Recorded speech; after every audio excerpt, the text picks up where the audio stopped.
Hey guys, welcome back. This is the story about what if Naruto met the 4 maidens of RWBY. Before we start, please subscribe to the channel and like the video as well, it really means a lot. So let's start the what if. Deep in the forests of Remnant and not too far from a great mighty river, laid a shrine.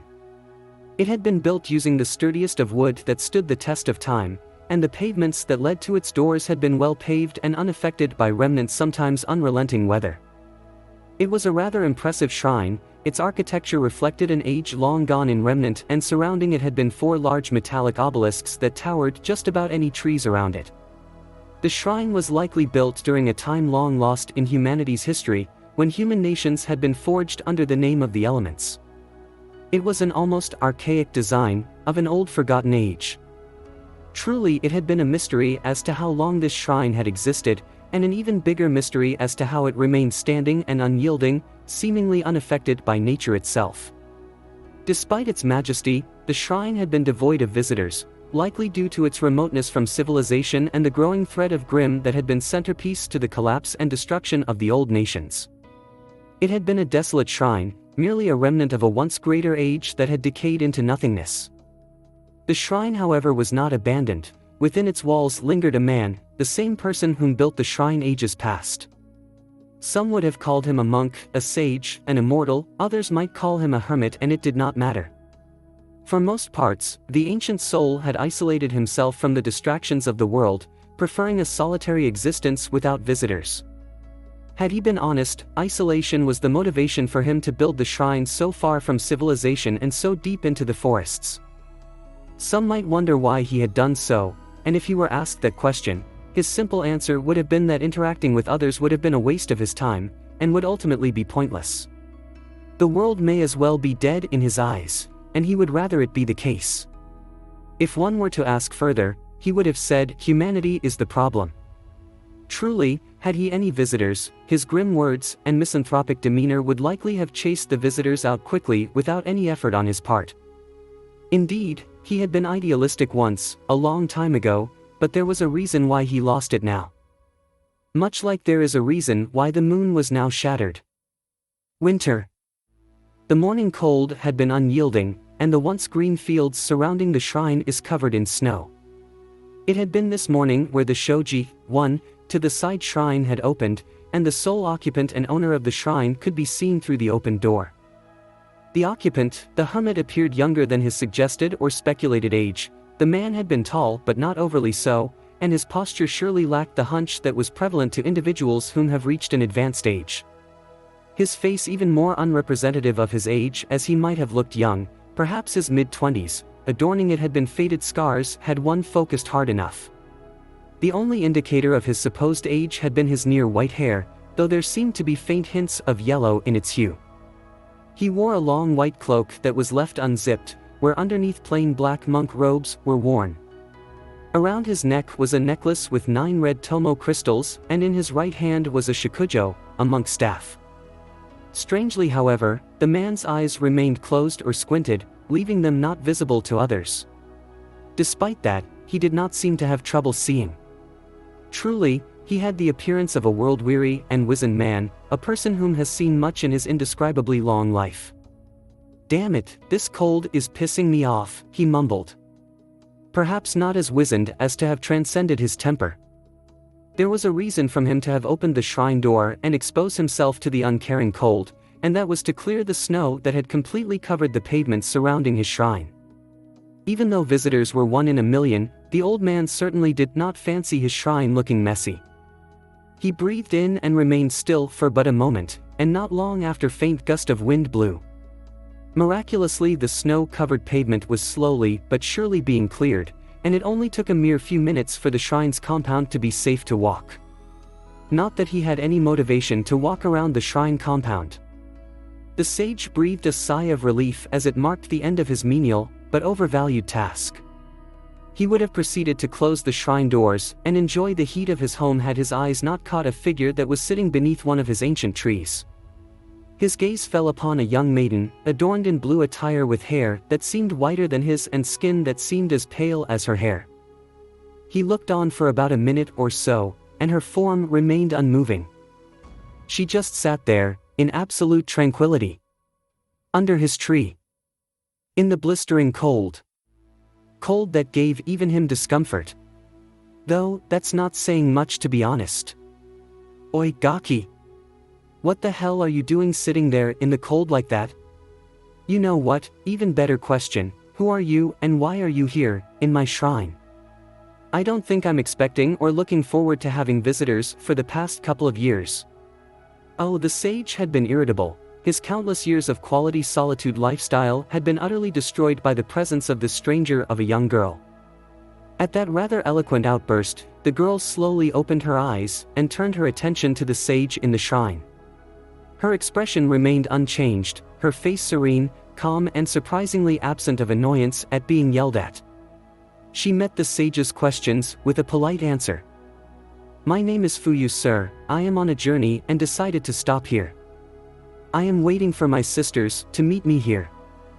At the mention of sisters, the sage scowled slightly. It would seem, at least in the short term, he would be having possibly a 200 to 400% increase in visitors.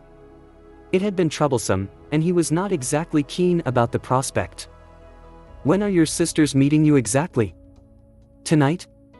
Tomorrow? The sage asked, somewhat irritable, hoping that it would not take too long for them to have their reunion and move on to wherever the hell they intended to go. At that, the now named Fuyu looked at the sage, contemplating an answer. Believe one of my sisters will be here at the turn of the season, so I might have to wait for quite a while. Don't worry, sir, I won't be a bother to you. I will only occupy this tree in the day. She offered politely again. The sage was unamused upon hearing that. In the same irritable tone he responded, turn of the season, it's the peak of winter, and despite how fitting your name is, I think you are being a fool to wait here until spring arrives. Just go home, I'm sure that's a much better way to wait for them. Fuyu tilted her head slightly at his comment. I am very far from my home, sir. She responded simply. The sage is lost for words upon hearing this. Upon thinking it over, it kind of makes sense. Given that his shrine is essentially too far from the closest settlement, it would be unconscionable to chase the girl away. The finally sighed, fine, do it your way, Gaki. Fuyu smiled upon hearing that, and proceeded to close her eyes again, sitting in silence. This lasted for about 30 minutes, all this time the sage merely eyed her, curiosity now marring his expression. He had never seen such tranquility and contentment in such a young person. He would know, after all, as in his younger days he was anything but tranquil, and he still isn't in the best of times. Though the longer he sat, observing his visitor's unmoving form, the more he started to desire the serenity that the child must be enjoying. It had been for about an hour, and there were signs of an incoming snowstorm. It was at this point that the sage's voice rang out, Gaki. Fuyu's attention shifted to the sage, patiently waiting for what the hermit has to say. Get in here, before you get caught in the snowstorm. I'm not going to have a child get sick or frozen to death. The sage spoke, his voice even and his previous irritation completely gone. Instead, it resembled more a statement of fact rather than an explicit indication of concern. Upon hearing the sage's words, Fuyu could not help but give the grumpy hermit a smile. The shift in her expression did not go unnoticed by the sage, but nonetheless he did not react to it. Do you have anywhere to stay until your sisters are here, Gaki? At this, Fuyu's face turned blank, and for just a brief second, her serene expression cracked and the sage could see a mild panic surface on the child's face. This resulted in another sigh from the man. I suppose it can't be helped. He muttered under his breath, you may stay in the shrine until your sisters arrive, there is a lot of room here, I am confident it will keep you sheltered.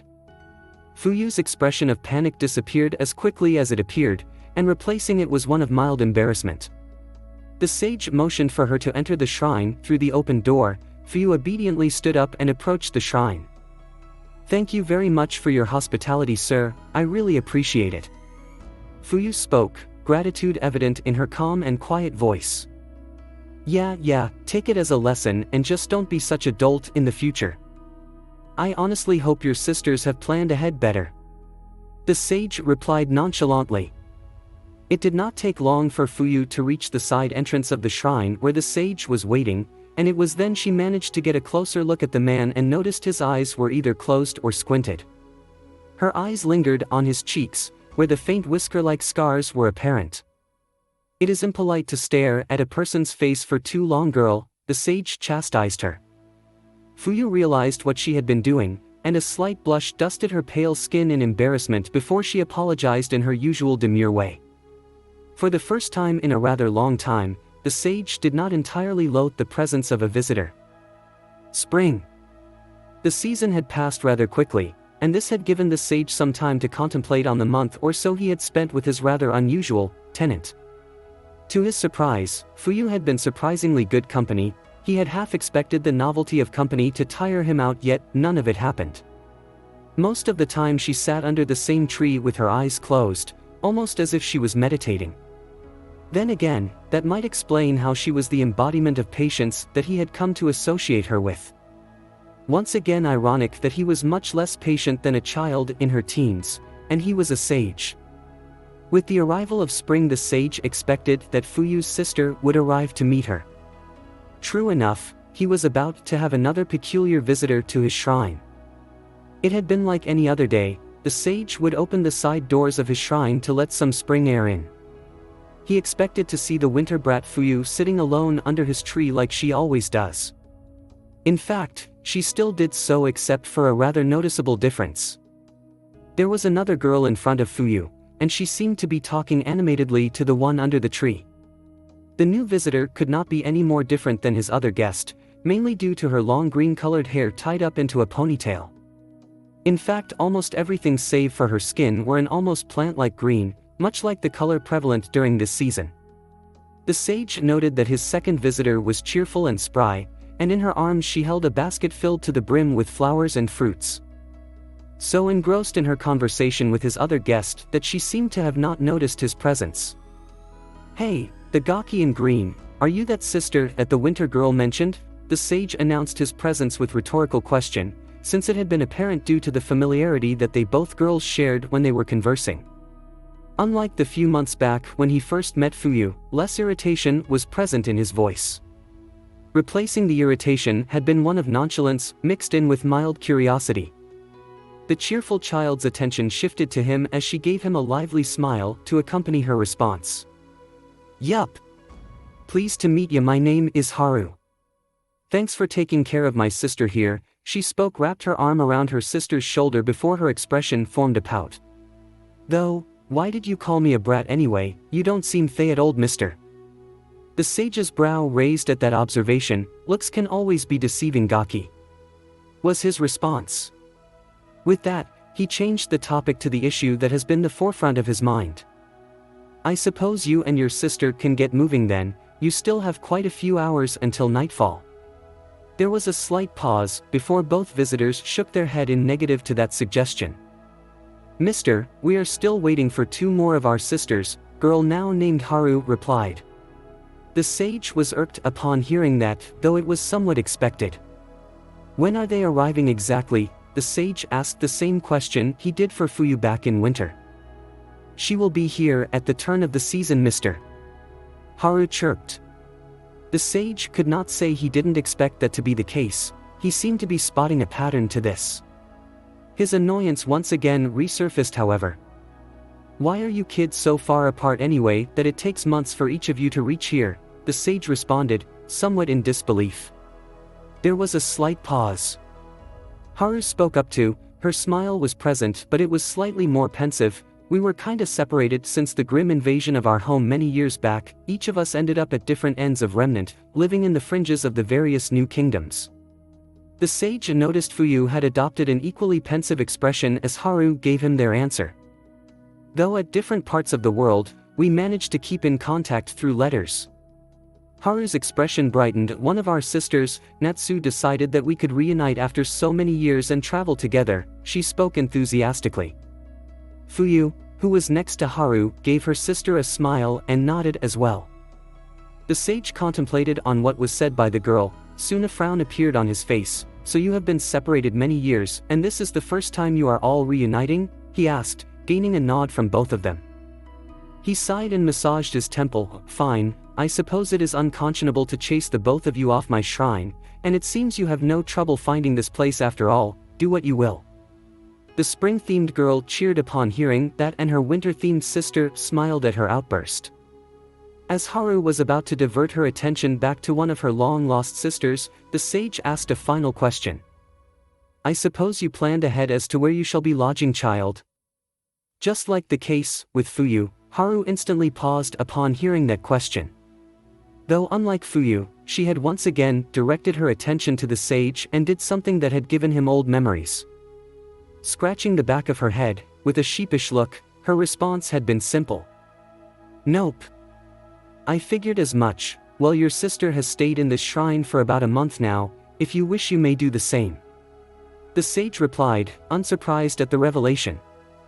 What he did not expect was the child's reply to his offer, "Thanks for the hospitality, mister. I'll definitely make it up to you." This resulted in another raised eyebrow from the hermit. "How exactly?"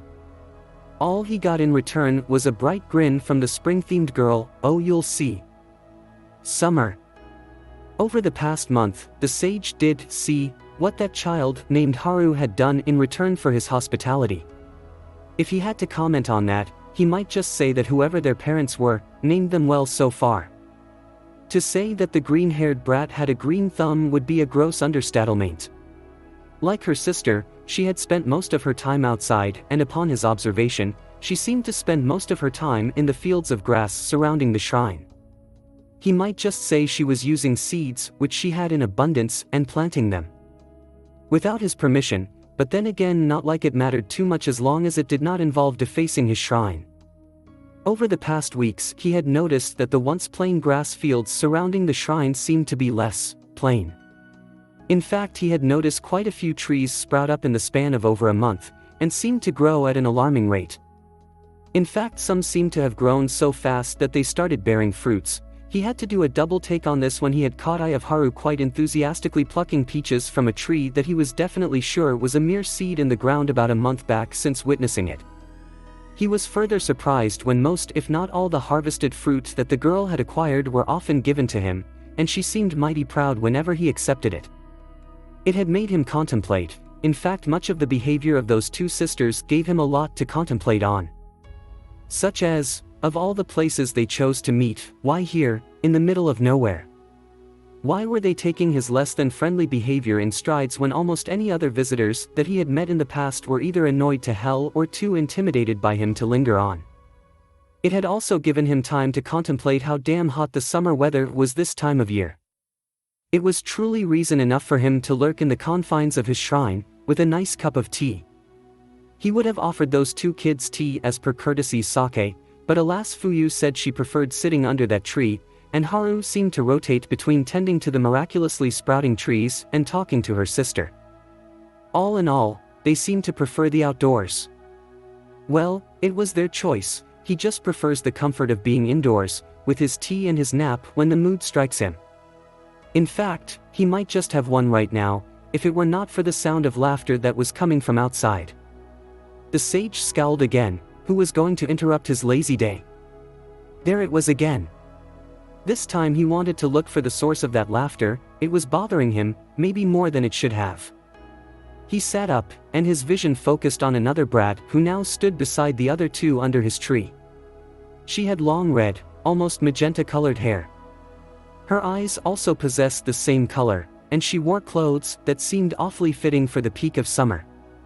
That being said, appearance was not really what the sage was interested in, rather he was obsessing over something else. "Are you that third sister those two kids are always talking about?" the sage called out to the new face. "I am, sir. My name is Natsu, and yes, the reason I am here is to look for my sisters," but she was about to continue, but the sage interrupted. "Let me guess, one of them is not here yet, so you might just have to wait until the turn of the season before she arrives, yes?" the sage completed. "Yeah, that's right." "How did you know?" the now named Natsu asked. This time the volume of her voice increased quite noticeably, almost in shock.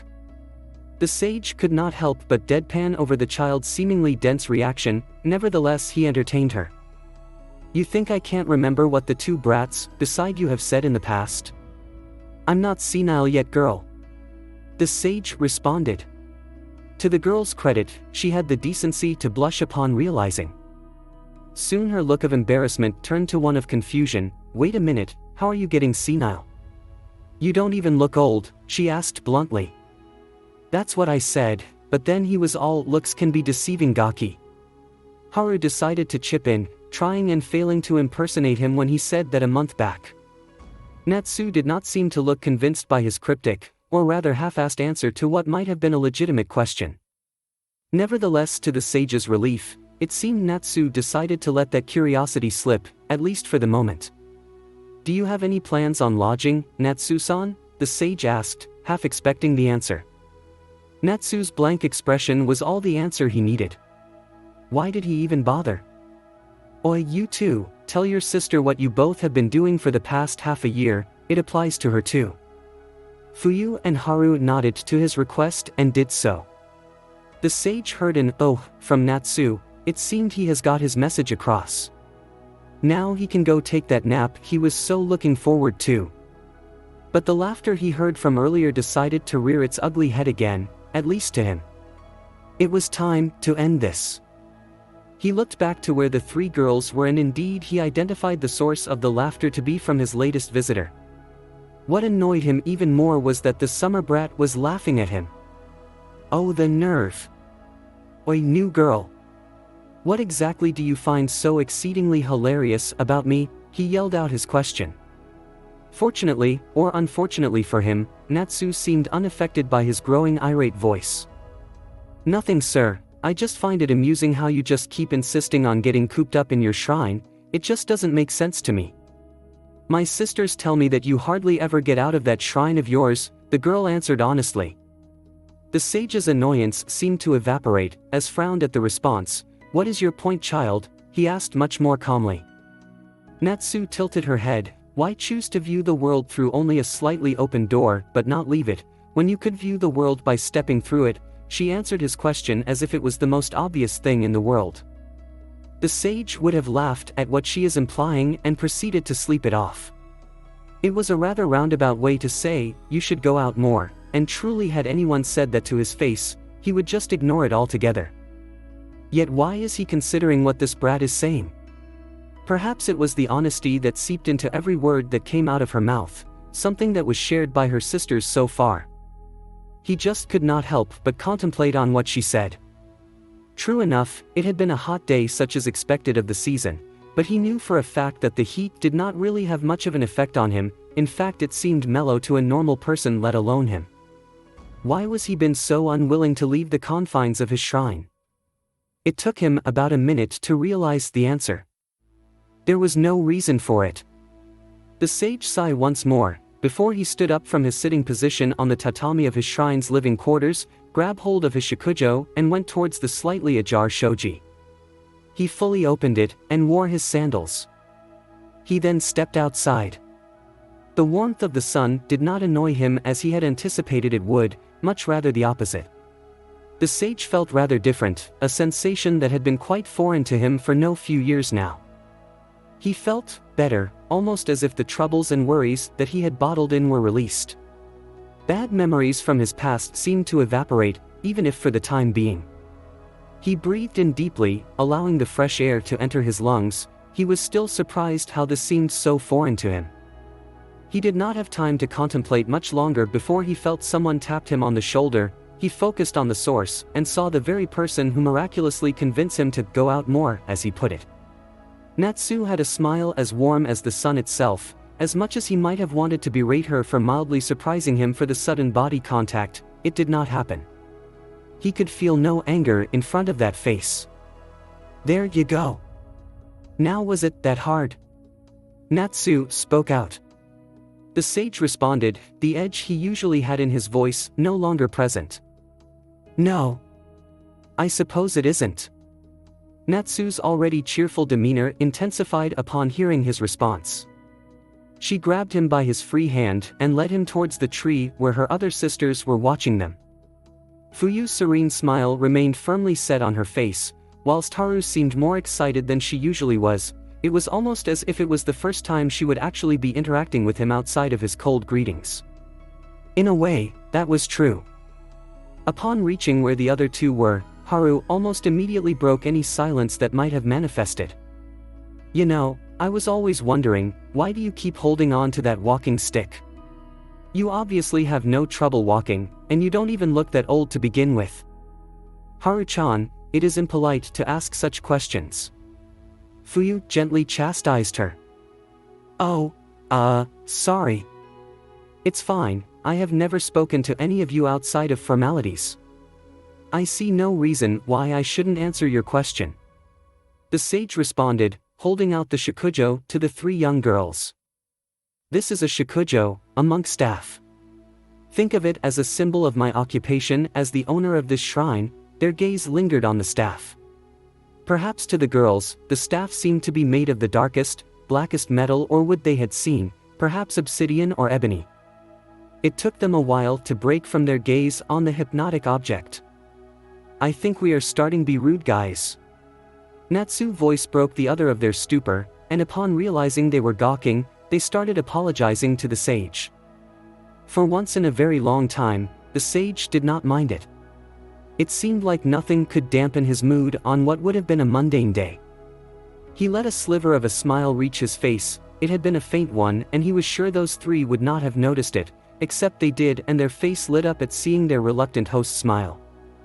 Well, how could he not smile? For the first time in a rather long time, he felt happy. Fall. Maidens POV. Fuyu, Haru, and Natsu had been ecstatic about their reunion after what seemed like countless years since their separation, and this would only intensify the moment their final sister caught up with the rest of them. Alongside their, as what their host would describe as, childlike excitement, they were given quite some time to further unravel the enigma that was their seemingly reluctant host. They were unable to truly discern much of his story. Despite his willingness to open up and converse with them more often, it had been obvious that their host remained tight-lipped on his past even though they were forthcoming with theirs. It would have been a lie to say that they were not curious. Haru and Natsu seemed keen to pry on his personal life to sate that curiosity, which normally involved asking as many questions as they could about him. That course of action, however, had been nipped in the bud through Fuyu's almost withering glare at the suggestion. It was understandable in a way, given how she had been lodging in the shrine the longest of the three sisters.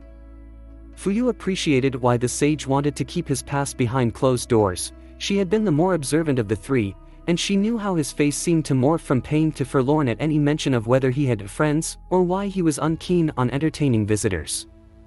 They did not have time to contemplate further on their host, however, as at this moment in time, as fall reached its peak, another phenomenon had surfaced and it had not been good. It had been nightfall, and the sisters noted that despite that the broken moon seemed so different, instead of the near snow-white color that they were used to, the moon glowed a deep scarlet. It seemed really strange, and they could not help but feel a growing sense of dread building up in their minds and hearts. The normally lazy-looking face of their host had not been present like any other day. Replacing his usual expression was one that seemed dead serious. His body tensed, and his grip on his shakujo tightened. The girls knew he was often annoyed, but this look that resembled an old war veteran on the other hand had been so foreign to them. Natsu reached her hand out to touch his shoulder, intending to ask what was wrong, but she was stopped by the deathly calm voice that came from their host. You three, I want you to stay in the shrine. Whatever you do, do not leave its confines. The three of them were about to ask why. It was then that they heard them.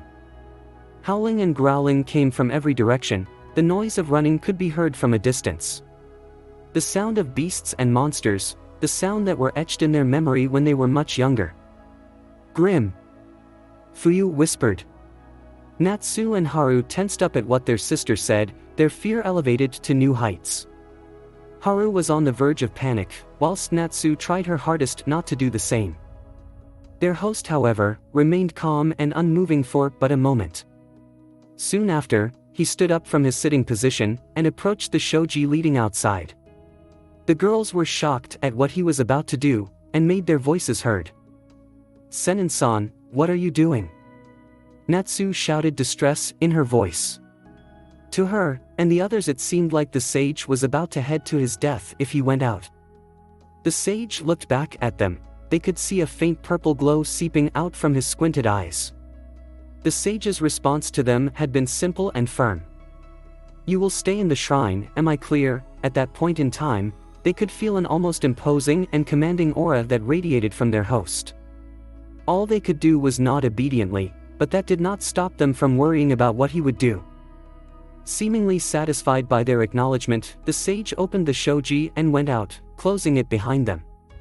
They heard the loud noise of running, from every direction. It had been so loud that the silence was completely drowned out by it. Fuyu, Haru, and Natsu huddled together, holding on to each other in the hopes that a miracle could save them from the approaching Grimm and leave their host unharmed. Suddenly the drowning noise ceased completely, a dead silence permeated the air. The three sisters were confused as to the sudden change. The three of them proceeded to open the shoji slightly to take a peek at what was happening outside. What they saw shocked them thoroughly. Outside the shrine, their host was standing completely still and calm. Facing him, hordes of beowulfs that numbered by the hundreds. They had their attention firmly on the person in front of them. Most were growling in obvious hostility while some circled the sage threateningly, ready to pounce on their apparent prey. The sisters would have been shattered at the prospect of their friend dying in such a way, the three of them contemplating to find some way, however futile, to assist their host. Though, as they were dreading the outcome, they noticed something really strange. Tuhao, Yuhei satellite. The sage had his back facing them, and as they watched, they noticed 10 black masses form behind the sage. In moments they took the shape of small black spheres that floated behind him in a circular formation, spinning slightly. Each one of them radiated in barely contained purple energy. The sisters were questioning what they were, and how their host manifested or created them. It was cut short, as suddenly loud howls were heard from the massive Grimm. Not long after that, they speeded towards the sage with intent of rending him with their claws. Senin-san! Fuyu, Haru, and Natsu yelled in unison, terror-filled and sorrowful at seeing their host and friend moments from being cut down. Though their pain would be short-lived, as within a fraction of a second, the sage reacted. A single Beowulf was close to the sage and it lunged with its claws outstretched. It was then when one of the balls floating behind the sage sped towards the Beowulf at blinding speeds, and crushed through its chest and coming out from the other side. The beast seemed shocked as its body disintegrated into red dust, rather almost in an instant than slowly in the form of red petals. The three sisters bore witness to what had happened as well, and suffice to say they too had been shocked at the power of that seeming harmless black sphere. Natsu rubbed her eyes to confirm what she had seen. Haru had her mouth wide open in shock, whilst Fuyu frowned slightly. The other Grimm, however, were not shocked and continued to rush the solitary sage. As they approached en masse, the other 9 spheres reacted, surrounding the sage protectively like a shield. Every Beowulf that came in contact with the violently spinning spheres lost their limbs and heads depending on where the contact was made. Much like the first Grimm, they disintegrated into red dust rather than petals. The massive Grimm surrounding the sage thinned, and it was then that the sage acted. One of the spheres morphed into a black double helix-shaped sword which radiated the same deep purple aura. The sage held the sword in his left hand as he engaged the tens to hundreds of Grimm. It was then the sisters lay witness to a one-sided massacre. With speed never thought possible, the sage weaved through the horde of Grimm effortlessly. With every swing of his sword, another Grimm turned to dust. In matter of moments, Beowulf after Beowulf turned to dust at the relentless assault of the sage. Every strike from the Beowulfs hit nothing but air, as the sage seemed to predict the movement of every single Grimm in his vicinity, dodging them seamlessly whilst he pressed the attack. The sisters managed to catch a glimpse of their host's eyes, if only for a moment. They could see that his eyes glowed a bright purple, but from the distance they could not see much else. The other black spheres homed in on nearby Beowulfs, destroying them in a similar manner. Some had miraculously channeled various elements such as fire, lightning, and wind, as the literal force of nature decimated the ranks of Grimm. Spinning his shakujo for a moment, black fire gathered around it and it continued to burn in intensity. With one swinging motion, the flames that gathered around burst forward in the form of a black flaming dragon head. Some of the Grimm moved out of the Inferno's way, but a fair few were decimated by the hellfire. The sisters watched almost hypnotized by the literal destructive miracles that came from their friend and host. Upon realizing that keeping apart from each other was not helping, the remaining Beowulfs started to bunch up and rush the sage with overwhelming force once again. The sage saw this change in tactic, as he willed the sword to return to its spear form and take its place behind him again.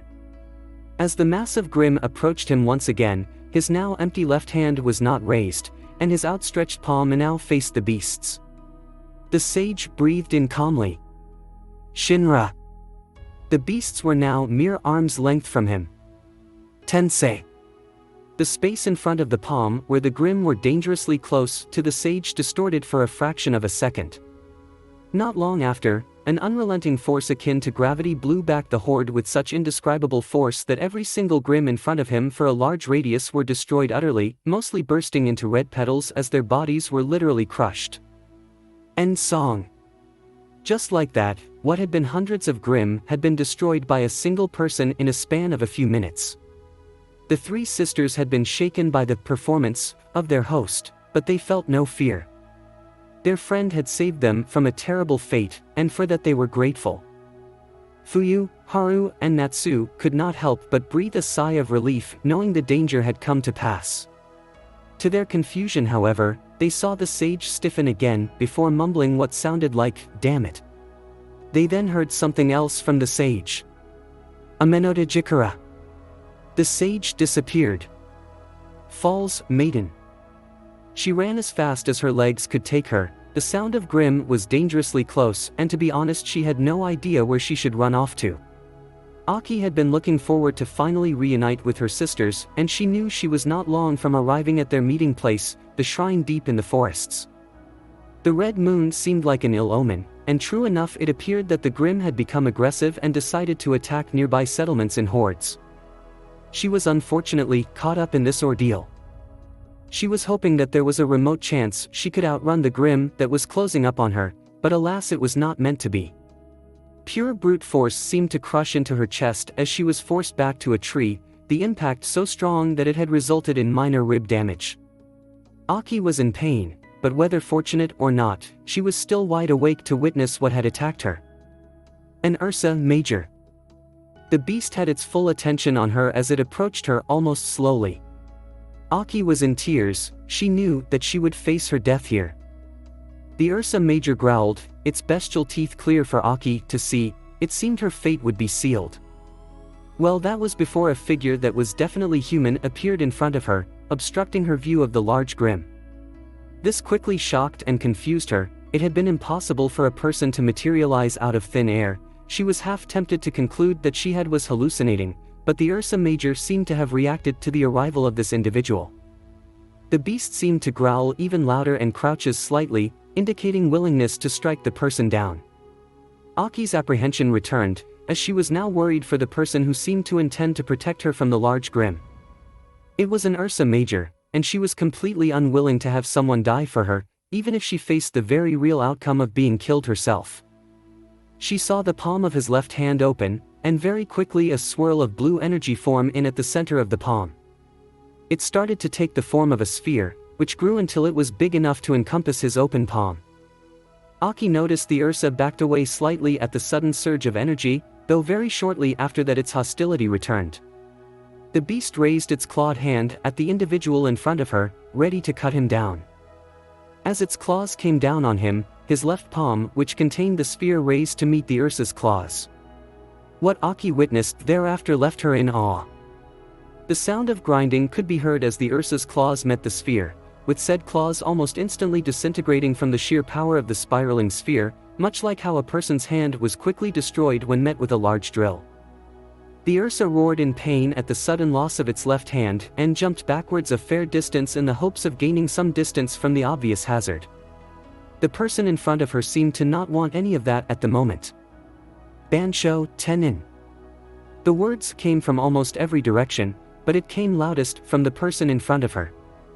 Aki could feel a surge of energy as the air seemed to shift around her. She was then startled to see the Grimm that had temporarily retreated was now being dragged by some unknown and violent force towards the man. The speed the beast was being dragged had been staggering to her, as in mere seconds the force had closed the beast's distance from them. It was dragged by its head, leaving the beast vulnerable to a strike to its bone-like skull. Which was what exactly happened as the man raised the spiraling sphere towards the Grimm's skill, where it then swiftly ground its head into dust, before the sphere exploded outwards and launched the now dead Ursa meters back. The headless carcass of the Grimm began disintegrating as it hit the ground. It had been at that time when Aki realized what had happened. She had been saved, almost as if some kind of miracle. But before she could even breathe a sigh of relief or rejoice, there was still one more problem. Her ribs were still cracked, and movement in any way would spell unspeakable pain for her. In fact, with the shock and fear having passed, the pain had already commenced. Aki resisted the urge to cry as she experienced the searing sensation of her injury. As if being able to listen to his thoughts, the man who saved her from the Ursa Major finally turned around to face her. The sage. He let out a silent grumble. This was not the first time the Grimm had a sudden increase in aggression. This tends to happen during the times when the moon had turned blood red. It had been an inconvenience in the past, and even more so now since he technically had kids under his care. He now likely had to care for this new arrival in his list of guests. As he looked at the disintegrating corpse of the Ursa Major he had just destroyed, his attention was directed to a moan of pain that came from behind him. His attention shifted to the girl that he now faced, and knew immediately that she had been injured quite seriously since she is clutching her chest in pain. To his surprise, however, she remained conscious, to the extent that she was considering his appearance. He took a short moment to consider this fourth visitor of his, short, light brown hair that accompanied her eyes. Considering how frail she looked, it had been surprising indeed that she sustained a blow from one of Remnant's more dangerous Grimm and still remained alive, let alone conscious. He noticed soon later that her eyes were focused onto his. Awe and fascination seemed to radiate from her facial expression.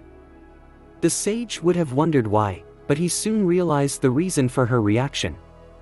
His eyes were wide open for her to see. This was getting troublesome. Well, it seems there is no need to hide them at this point. Priority needed to be directed to treating that worsening injury of hers. The sage approached the girl perched on the side of a tree. She did not appear to be afraid of his approach, but the pain seemed to be giving her some trouble talking. He was now lowered to her sitting level. "Remove the hand from your chest," he said simply. The girl obediently did so. "Lift up your shirt." The girl did not do so. Instead, her expression shifted from pain to shock, incredulity, and discomfort. He sighed. Kids these days, and their assumptions. "The Grimm struck you in the chest. If I cannot see the injury, I cannot heal you," the sage explained.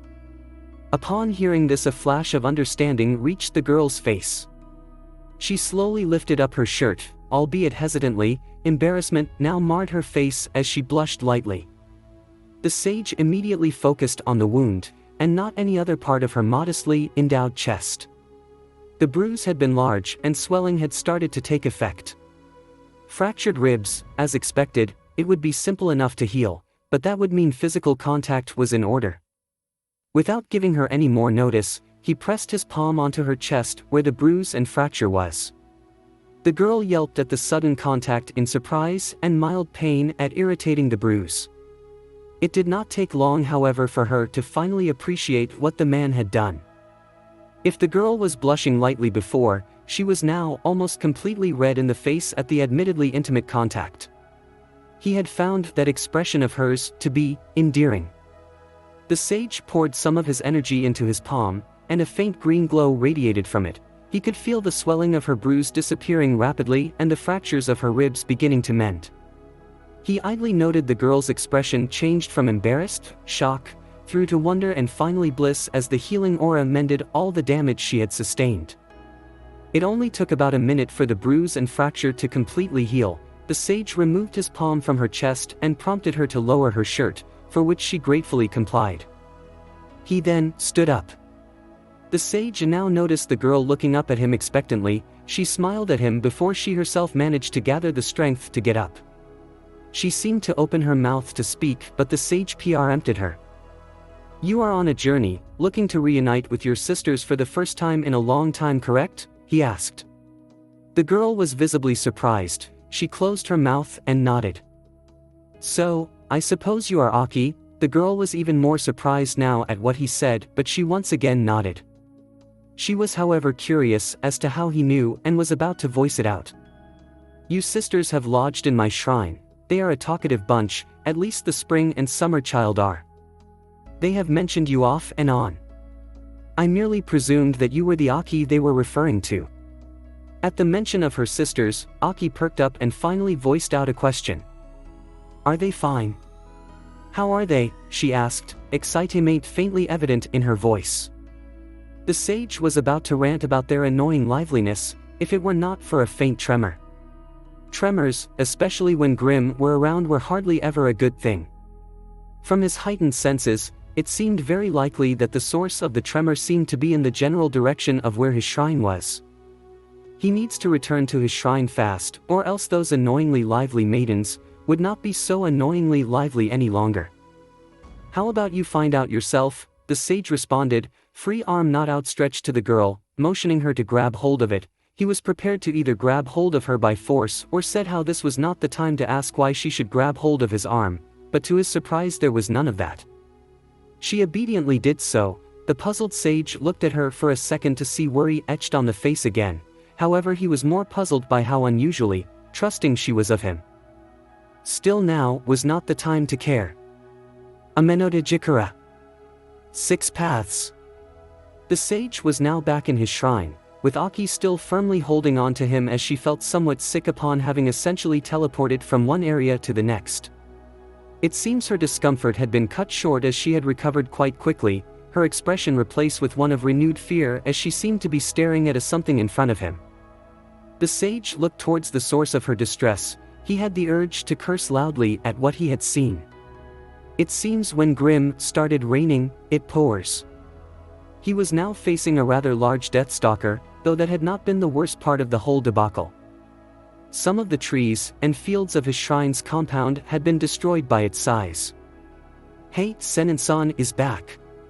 He heard a loud voice call out from his shrine. The sage had been somewhat grateful that his shrine remained untouched, and even more grateful that the 3 kids actually did what they were told. The sage then looked Aki into the eye and gave her a simple order, the same one he gave to her sisters: get in the shrine, and don't come out until I say otherwise, do you understand? Aki nodded and ran towards his shrine, allowing him to focus on the threat at hand. The moment Aki entered the shrine, she was met with a fierce hug from all 3 of the sisters, but they would have to cut this moment short as they were still aware that their friend is handling a ridiculously large Grimm just meters from where they were. The 4 reunited sisters went back to observing the sage, although they were a little more reassured since he took down an army of Beowulfs without breaking a sweat. This was a Deathstalker. He was facing one of the strongest Grimm known to humanity. There seemed to be uncertainty as to which entity would make the first move, and the 4 sisters could not help but hold their breath at the tension that seemed to fill the air. Can we just get this over with, you mindless beast? The sage spoke out loudly. There was no fear or excitement, but rather a faint hint of annoyance. His request elicited the reaction he seemed to have desired. The Deathstalker had not wasted much time in engaging the sage. Its stinger landed on the sage with intention on impaling him with the venomous appendage.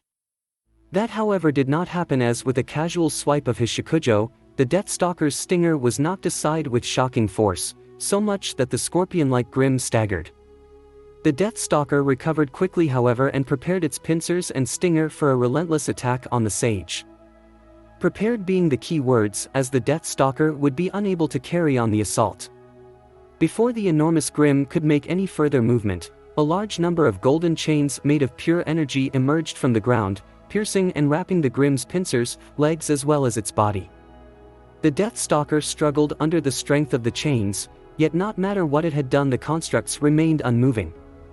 More chains continued to emerge from the ground, and with each chain wrapped around the large Grimm, the more tired it became, evidenced by the weakening struggle. It had not taken long for the Grimm to be completely immobile.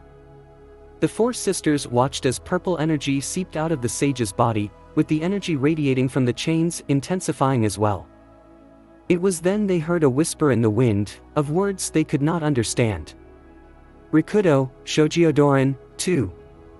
Upon hearing those words, four sisters witnessed second by second as the chained Deathstalker started to disintegrate. The tainted energy that formed the beast had been rapidly absorbed by the chains as it pulsed. With each pulse, the giant Grim started to lose its form, and by the sixth pulse, the chains held nothing. The chains then slowly dispersed, and they could hear their friend breathe a sigh. He remained where he stood for about a minute. The broken moon started to lose its blood-red hue, and it had become apparent that there were no more Grim, at least for the moment. The four reunited sisters heard a voice ring through the air. Why did they have to ruin the shrine? They looked back towards the sage.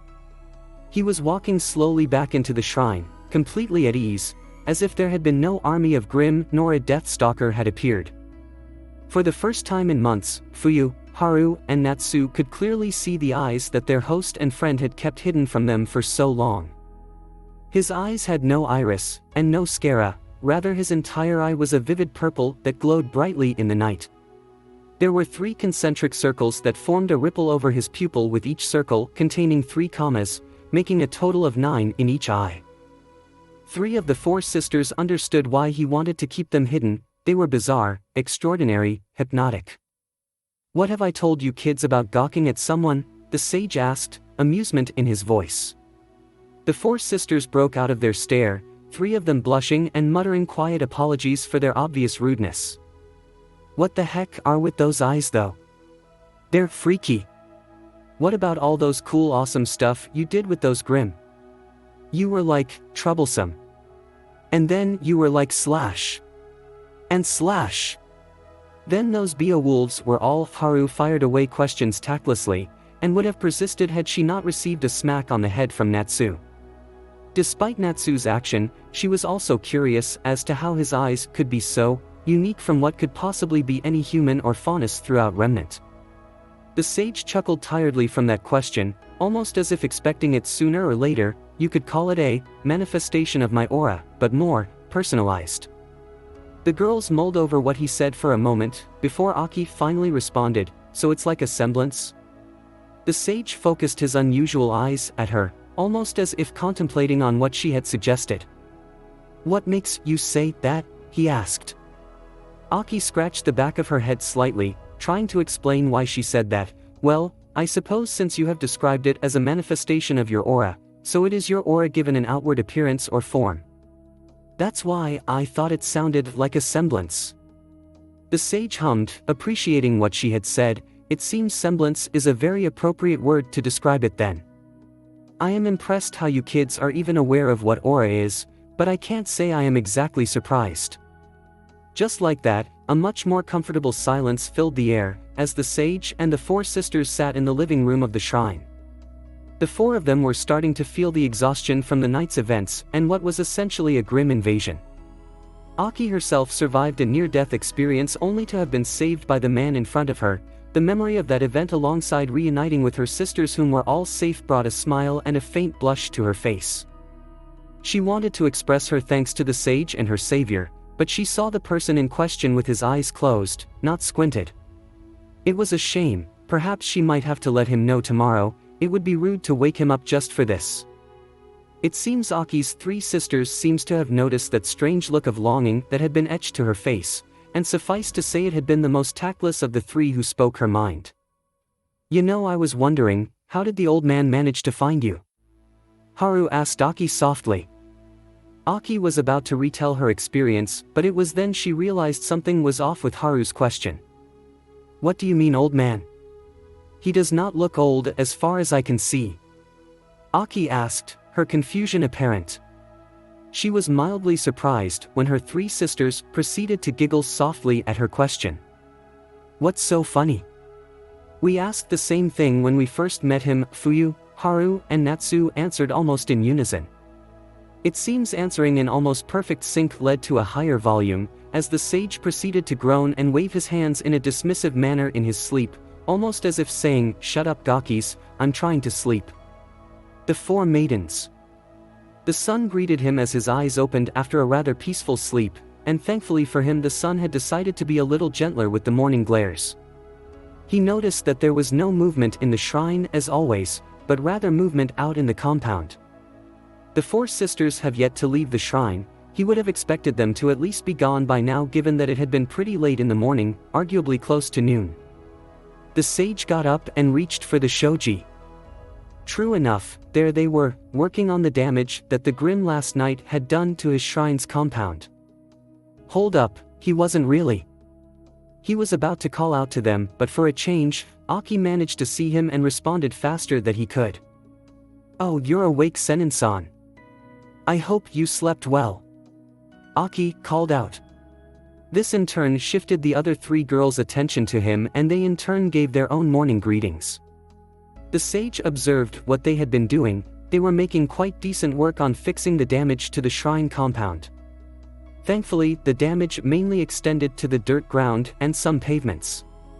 To think that those girls actually helped with. What was he saying? Of course they would.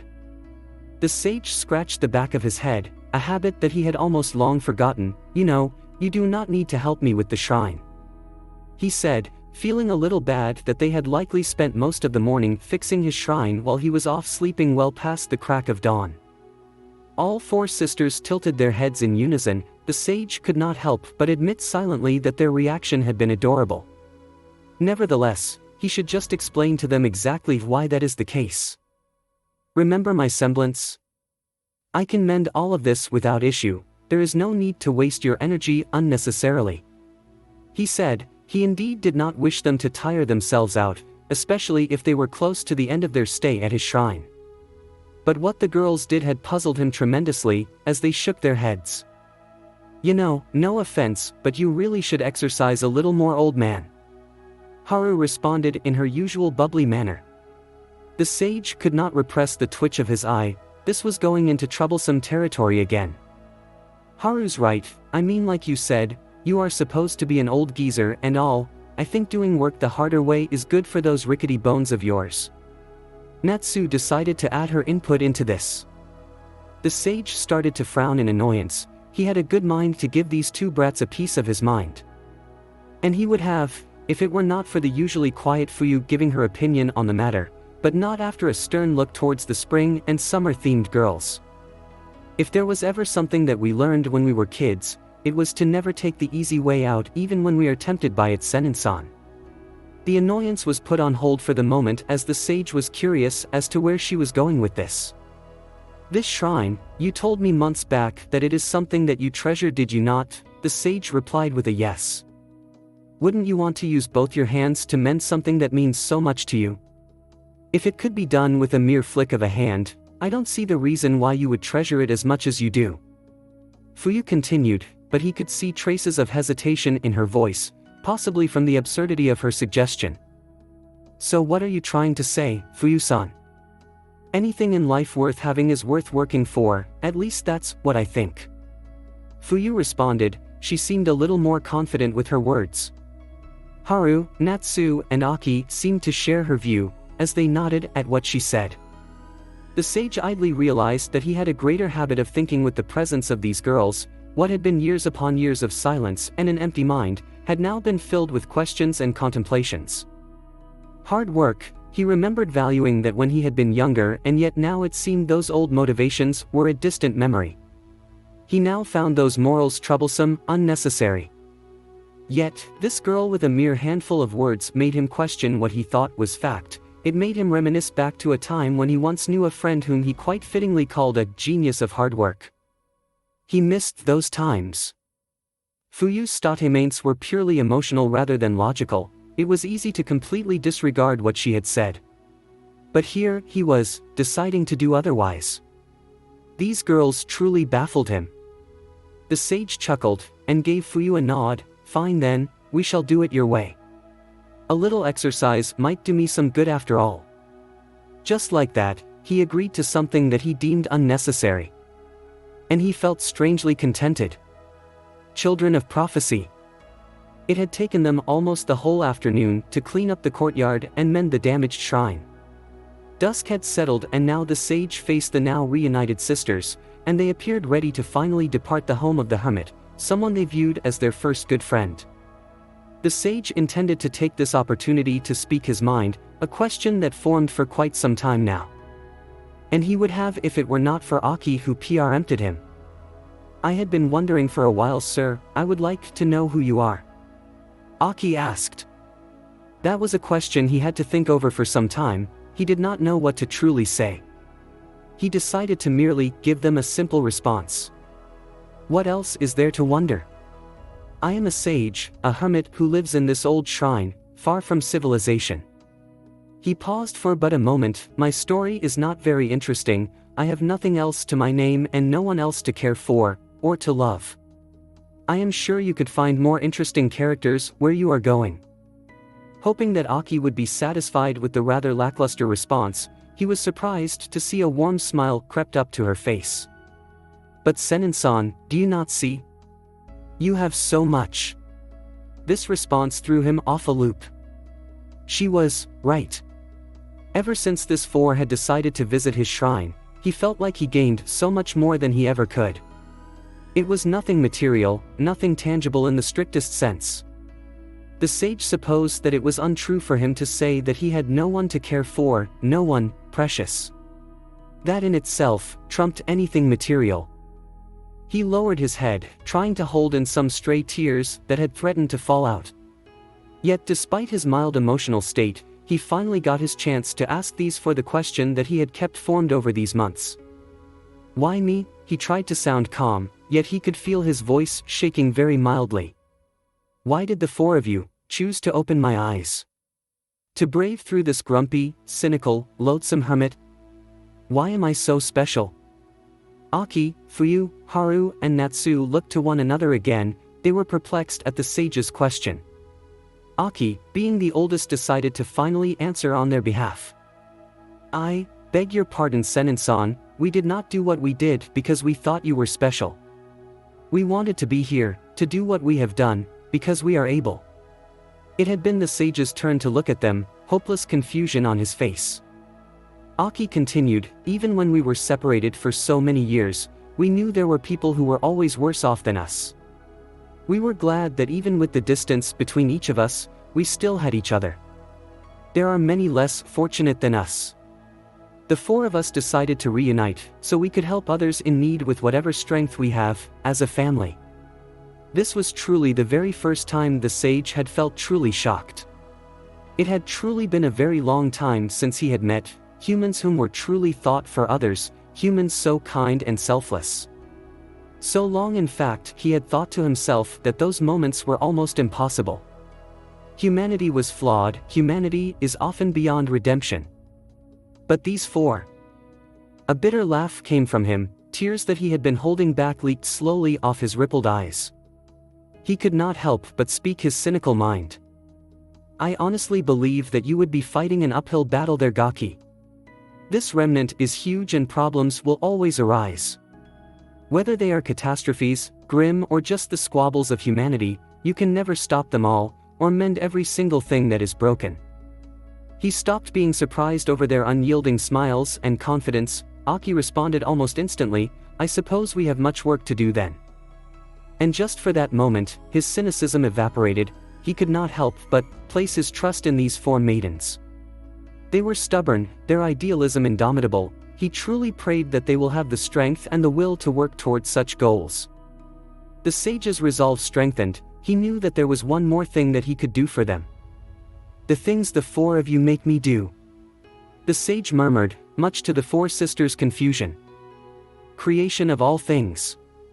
The things the four of you make me do," the four sisters heard their friend murmur under his breath. They would have asked what he meant by that, if it were not for the surge of energy that filled the entire compound. It had been overwhelming, yet they were not affected in any adverse way by it. A fiery aura surrounded the sage that accompanied the climb in energy. The four of them saw it shift from a dark blue, through to golden, and finally settling into a constant shift between white and black. The metallic purple of the sage's eyes now burned brightly, the kama that surround the pupils spinning wildly. Much like last night with the grim attack, the sisters had seen something, an image that they would have never expected to see from the sage. Image of a god. What's going on? Natsu asked, confusion and mild panic in her voice as a result of the almost overwhelming aura that they faced. "Senin-san. What are you doing?" Haru shouted out. Fuyu and Aki looked at the sage worriedly as the density of the energy caused the very air itself to whirl. Despite that, the sage responded, his calm voice resounded, "Do you hold trust in me?" The four of them nodded almost instantly. The sage smirked. "Then don't struggle." A familiar set of ethereal chains emerged from the ground and wrapped themselves around the four maidens. They were wrapped firmly around their arms and legs, but gentle enough as to not hurt or give them discomfort. The four of them had been surprised by the sudden constriction of their mobility, yet they felt the need to trust the man in front of them. They did not notice strange markings starting to form underneath each of them, golden markings that bore similarities to the sage's eyes, yet were different. What had been the pupil of the sage eyes were a yin-yang symbol on the marking. The four maidens then heard those words that would change their life. Bienbutsu Sozo, Shirtai, 3. An uncontrollable and constant surge of energy entered into each of them from the chains that held them and the markings under them. It was a sensation that overwhelmed them completely as they reached the verge of unconsciousness, yet through some force beyond them, incapacitation did not come to pass. They also did not realize four flaming orbs formed above each of them, blue, green, magenta and yellow, colors that matched each of the four maidens. The more energy the chains fed their frames, the brighter the orbs burned. This lasted for a whole minute when, as sudden as it all happened, the process ended. The orbs that hovered above them dispersed and the glow of the chains dimmed. Soon enough the chains dispersed, giving the four sisters their mobility again. The energy that surrounded the sage died down, until all traces of it had completely gone. Fuyu, Haru, Natsu, and Aki had been conscious throughout the entire process. They were surprised that despite the overwhelming sensation they had felt for what seemed like an eternity, they were neither exhausted nor numb. In fact, they felt more energized than they could possibly have felt. "What was that?" Natsu asked the question that rang through their heads. "Why don't you find that out by yourselves?" The sage responded, amusement returned to his voice. He motioned for Natsu's hands, and this led her to focus her attention to it. A fiery orb levitated on her palm. "What the?" Natsu waved her hand back and forth, hoping to extinguish the flame. As if listening to her thoughts, the ball of fire immediately extinguished. This surprised Natsu and her sisters, as she stopped waving her hand and instead looked at her opened palm. She willed the fire to burn again. The orb of flames came back to life. Natsu was at awe at what had happened. Her other sisters, they each gave their gifts a try as well. Fuyu willed ice to surround her, the surrounding grass coated with ice. Haru placed her palm on an empty patch of land and willed for a tree to grow. Indeed, a tree did grow, but instead of forming over a span of weeks, it had been created in mere seconds. Winds started to form around Aki, increasing and decreasing in intensity according to her desire. They were at awe at what the sage had bestowed upon them, but more importantly they were more interested in why he did what he did. Tale of 4 Seasons. It all seemed too endearing, how these 4 brats acted like kids instead of their unusually wizened selves, curiosity and excitement evident in their demeanor and expression. He idly wondered whether this had been what he had acted like back in his younger days. To their credit, it was not long till they regained their composure. 4 heads turned sharply towards him. "Why?" the 4 maidens asked in unison. He gave them his answer, "All 4 of you strive to help those in need, when in fact there was never a need to do so. You could have reunited as a family, find somewhere to live in peace for the rest of your lives, yet you 4 decided to risk your lives again to give others a chance at happiness." He felt his lips twitch upwards again. This was no smile, and it was more a grin which he had forgotten the last time he ever wore. "This is me, placing my trust in the 4 of you and whomsoever you trust in the future. Take this gift, and know that you are all able to do so much more." The 4 sisters looked at each other after he gave his answer. He could imagine the multitude of thoughts that ran through their heads. They saw their expressions change to one of resolve, It was then that they turned and faced him. "We have vowed to help those in need in any way we can, and we will do it the best we can." Aki spoke on behalf of her sisters. There was no deceit in her words, only heartfelt sincerity and conviction. The sage gave a hearty laugh. "I'm sure you Gakis will," he said. Just as he said that, he observed their expression turned into uncertainty and hesitation. Aki asked him another question. "Is there no way we can convince you to come with us?" she asked. The sage was almost surprised by how bashful she sounded. He shook his head. He had no intention of leaving his shrine anytime soon. "I'm afraid that this is a journey you four will have to take alone," he said simply. The countless years of experience gave him the ability to endure the look of hurt that the four girls gave him as he said that, though it required all the endurance he had. Thankfully for him, the kicked puppy expressions that the four girls gave him were gone soon after, replaced by looks of confidence. "Well, we will promise to return each and every year anyway. You are our friend after all, Senin-san." Aki finally spoke. Her three sisters responded in kind. "It's Naruto," he said. The four maidens gave a questioning look to him. "If we are friends, the least I could do is give you my name," he explained.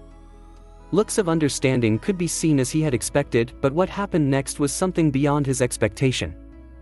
The four maidens entered his personal space, and gave him a heartfelt hug. The sage was lost for words, no complaints, no questions, nothing. He was just unused to this form of physical interaction. He had been unused to it for years. He could hear Aki whisper to him, "Thank you for saving me, for taking care of my sisters, for everything, Naruto." He heard Fuyu, Haru, and Natsu saying similar things. For that, he could not help but give a warm smile, returning their show of affection. Isn't that what friends are for, Dadabayo? Just like that, a verbal tick he thought had been gone resurfaced just for that moment. And just for that moment, he was not a cynical old sage, but rather Naruto. It had been years since people called him by name. Comfortable silence accompanied by the sound's breeze as they remained there for close to a minute. The sage decided he should let them know. "I think it's time for you Gakis to get moving before night falls," he told them. The four maidens slowly released him from their hug, and nodded as they prepared to leave the shrine. One by one the sisters left, each promising to return each and every year to visit their dear friend. The sage looked forward to it every year. It had been a few hours, and dusk had turned to night. Naruto idly wondered whether those lively children would be able to handle themselves as they left this great forest, and subsequently travel the remnants of this shattered world. Admittedly, he would have been worried, but he was confident that such worries would be unfounded considering his parting gift for them would give them little to no problems in terms of worrying about safety. The shoji was closed, and certainly he wanted to sleep for the night, yet for some strange reason he was feeling awfully wide awake. The broken moon was shining very brightly that night, so brightly in fact that the usually dark interior of his shrine did not require candles as lighting. Seems the strange case of insomnia was something unavoidable. He might as well make himself a cup of tea. It has been a while since he had one, given how those kids had often kept him occupied and therefore unable to enjoy the refreshing aroma of freshly brewed sencha. It was at this time that he heard a soft knock on the door. His attention was now directed towards the shoji, which he could make out a clear outline of someone. It was feminine in build, and admittedly a little on the short side. It was however not one of the four maidens he had come to see as friends. Naruto would have questioned who it was at this time of night that decided this was a good time for a visit, but a voice could be heard from the other side of the shoji, a voice he immediately recognized. Who else would conveniently decide to pay you a visit at this time of night when you conveniently suffer from sleeplessness? The voice spoke out.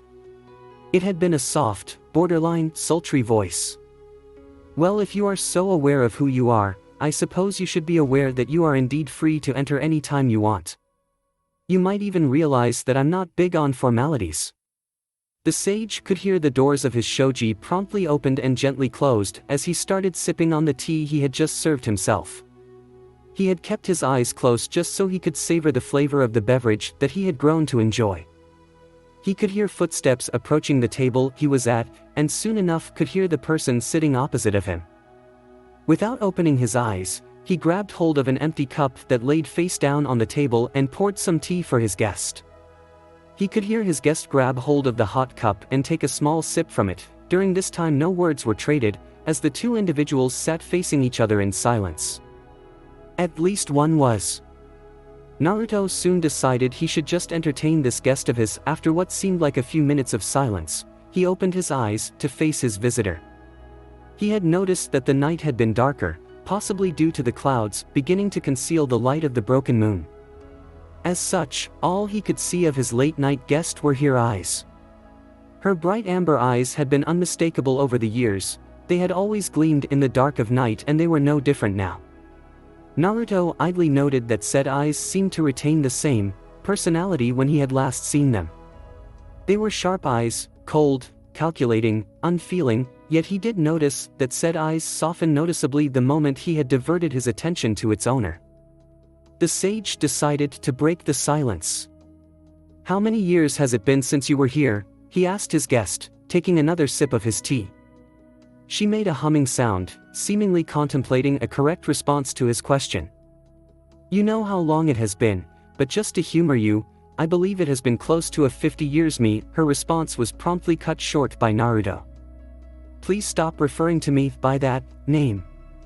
We are both different people, as you would obviously have known over the years." His guest remained silent for a second, before giving off a silent sigh. "Whatever you say." Satisfied that it was the end of it, the sage took another sip from his tea, before he continued his strange conversation with this visitor of his. "I suppose there is more to this than a mere visit, isn't it, Hime-sama?" Naruto continued asking. He could clearly see his visitor looking visibly miffed being referred to as such, but to her credit she did not go any further with being called that. He kind of felt like a hypocrite now. "Well, if you were aware of what exactly you have done, you would know that this is more than a recreational visit." His guest answered, using that admittedly sarcastic response that he had just given to her a while ago. This elicited a mild chuckle from the sage. "So you already know, Hime? Look who is asking unnecessary questions. You aren't the type who would get senile, neither of us are." His guest remarked before taking a sip from her cup. Yes, he did realize he was asking questions that he already had the answers to. After all, given their history, she would know exactly what he does most of the time, and he conversely would know what she does. He just never really cared to observe. He saw his guest's ember eyes narrowed slightly, though he knew she had a sly smile on her face as she continued to speak. "I thought I would never see the day that you were anything more than a cynical old man who had lost faith in humanity." The sage groaned in response. "If I am old, then what does that make you?" "Touché." Naruto knew he still had to answer whatever question she would eventually ask rather than continue on this pointless bicker and cycle of small talk, so he sighed and nodded, indicating to the unspoken question his visitor had given him. He noticed his visitor's eyes took on a serious gleam to it. "Are you here to ask why I have chosen to give chakra to these 4 maidens?" he asked, but was mildly surprised to see his visitor's head shake. "I know exactly why you have done what you did. I might even go further to say that those 4 are deserving of whatever you have decided to gift them." His guest spoke. This surprised him even more now. "If that is the case, why are you here then? Surely there must be a reason as to why you would decide it is paramount to see me at a time like this," the sage asked, curiosity and annoyance increasing at equal amounts. His guest remained silent, but he could see the uncertainty and worry in her eyes, albeit very mildly. Those amber orbs steeled quickly, however, as she asked the sage a question that he himself had been contemplating at the back of his mind. "Why did you allow the powers to have succession?" she asked. There was an edge to her voice that he could identify quite clearly, the type of edge that would put any strong-willed person in a state of apprehension. The sage had been caught off guard by it. Though it was not her voice that did so, it was the question she had asked. Before he could give a response, his guest continued. "I would have thought that you would have learned from my son's errors before you had decided to make your gifts transferable from one host to another. I would have thought that you would know how the future holders of your gifts would no longer fit your expectations the way those 4 children have when you have given them." Her voice had been deathly calm, yet beneath that veneer the sage could see she had been angered by his choice. "This is me, placing my trust in the 4 of you and whomsoever you trust in the future." He remembered saying that. He could not say it was a mere oversight. "Just remember, Naruto, remember what your 2 eyes have seen. Humanity never changed, and they will never change.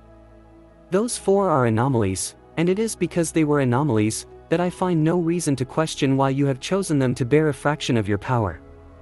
Just as his guest continued to speak, the clouds that concealed the light of the shattered moon began to disperse. With the unusually bright light of the moon now clear once again, it had been possible for Naruto to get a clear look at his visitor for what might have been decades since he has last seen her.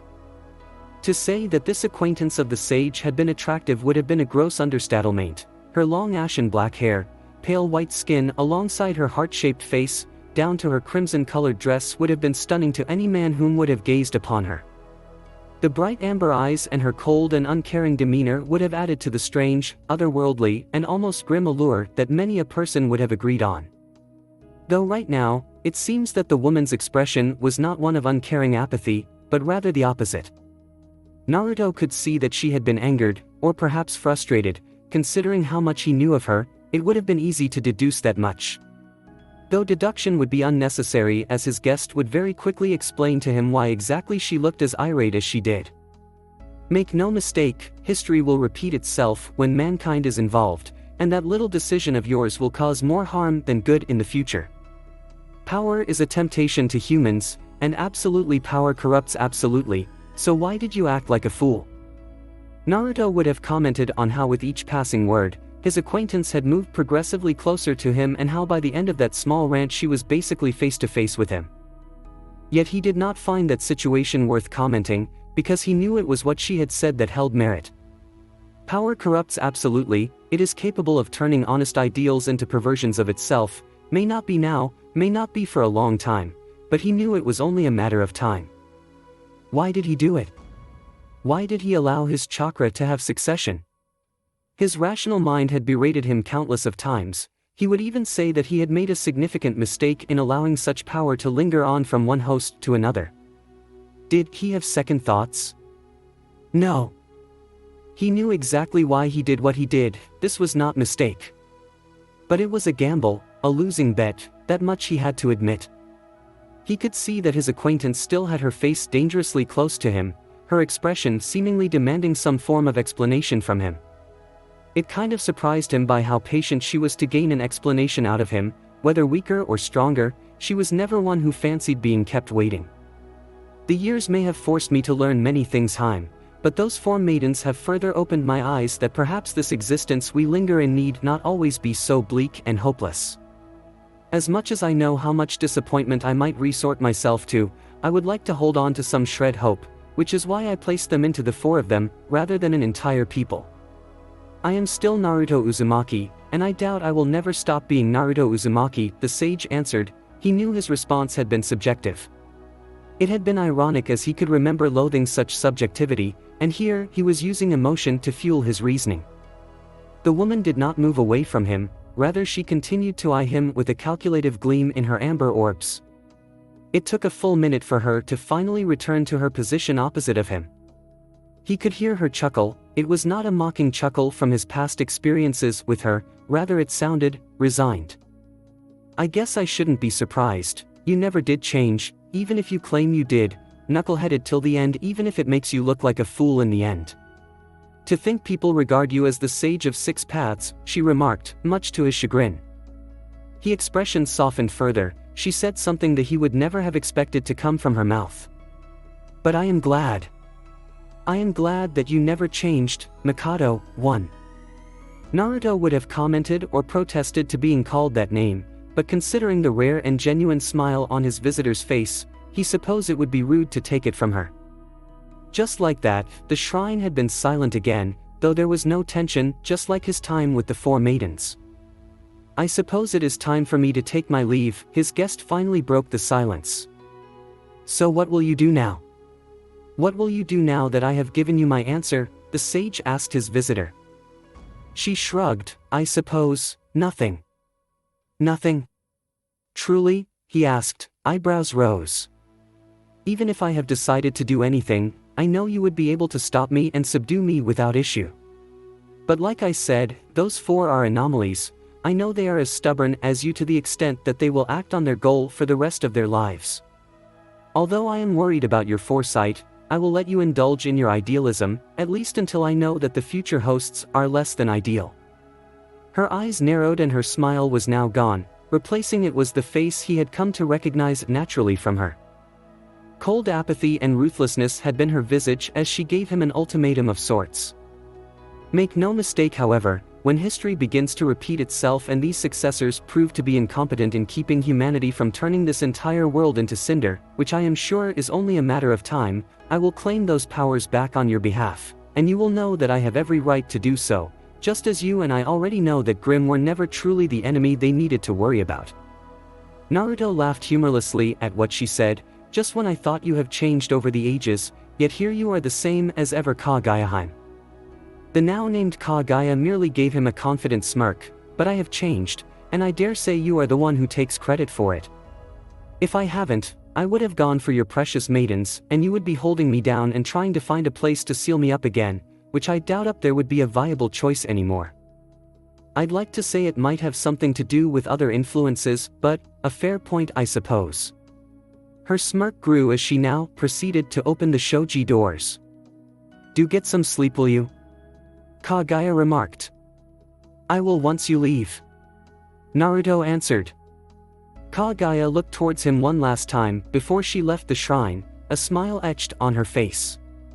If he had to notice something, he would have noticed how unusually warm that smile was. Take care, Mikado. I had hoped you would stop referring to me by that name. I am Naruto, I am already someone else.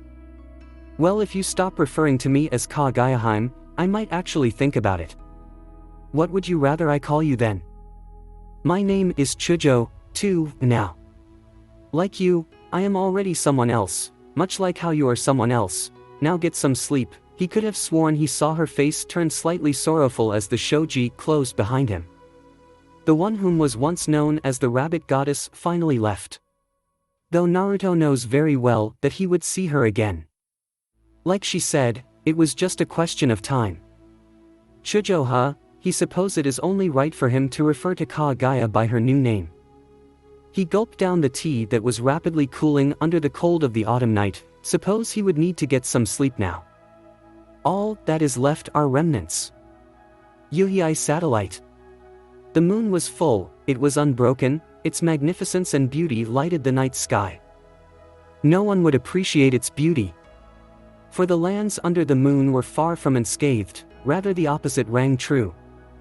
Fires erupted across once green fields, and trees were either in flames or burned husks. It had been scorched earth that had been filled by the remains of dead men.